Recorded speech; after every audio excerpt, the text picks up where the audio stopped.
नमस्कार, मी माधवी कुंटे। आज करते शेगाव कचोरी।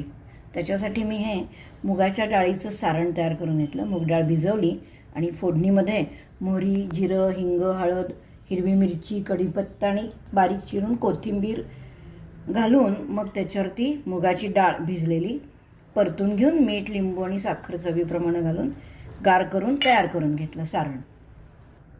आणि आता मैदा आणि रवा असं एकत्र करून त्यालावर तेलाचं गरम तेलाचं मोहन घालून भिजवून घेतलं घट्ट। आता त्याच्या पुरी लाटून घेतली, त्याच्यात थोडंसं मुगाचं सारण घालून घेतलं।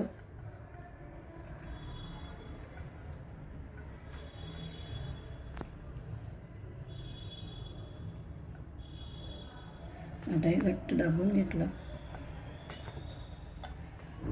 आणि हलक्या हाताने मी हे लाटून घेते। खूप जोर द्यायचा नाही, नाहीतर मग ती फुटायची शक्यता असते। आणि हे मंद आचेवर मी आता तळून घेते। तेल चांगलं तापलेलं पाहिजे कचोरी तळताना। आता ही मी मंद आचेवर तळून घेतली।